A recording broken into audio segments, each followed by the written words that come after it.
Okay, now you turn it around. Very nicely done. So now this is the injector, and that foam tip is now attached to the injector. Now I am loading this cartridge into the injector. So here, and I turn it in like this. It's clicked in position. Now we are ready to insert the ICL in the eye.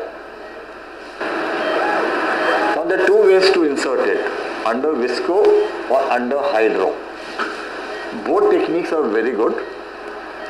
The advantage of hydro insertion is that you are not using too much of visco, and whatever strands of visco that are there in the injector, they come out in a few seconds.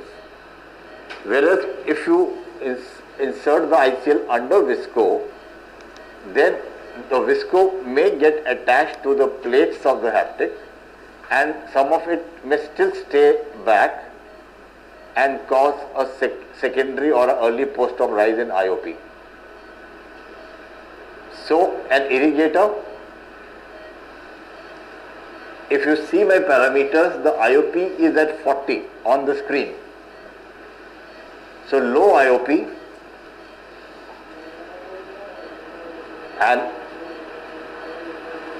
this ICL is in position, and like this is important, like below the irrigation we have to implant. Yeah, so you see it opening out, this is how it should open. And rotation. It's about 2/3 in or 3/4 in, then you can let it open slowly, and the ICL is in position. Right. Now you can see a central hole. You can see the axis mark. There is one axis mark here, one axis mark here.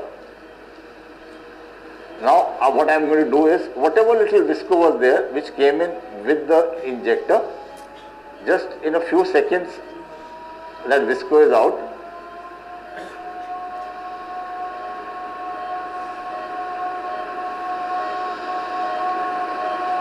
I don't have to run after all of that, just little.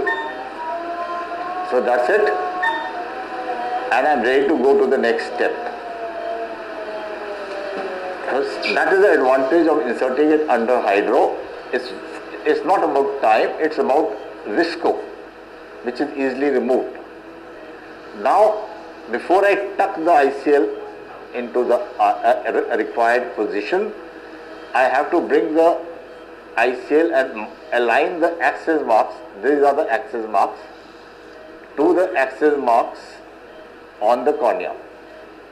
So these are aligned. And now I have to start the tucking process. So, ikra zara marks dikha de, wo dikha de, vary on. So, now, ya thodi der hata de, let me show it without that. Hata de.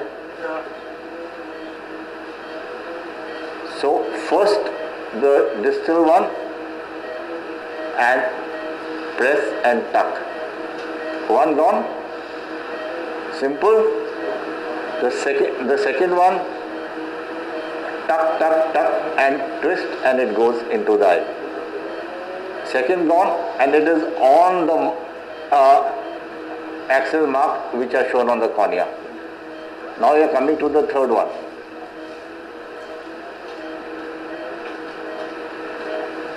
So this one first, grab, grab, grab, get to the periphery and tuck.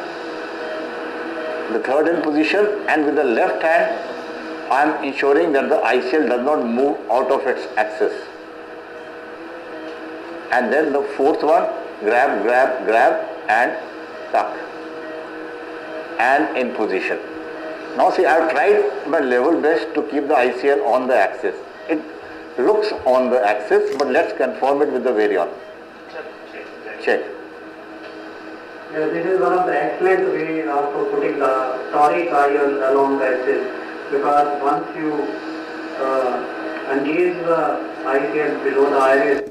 Okay, so the idea was to show you actually almost unedited some very basic steps, so that ICL implantation is actually not very difficult. It is simple.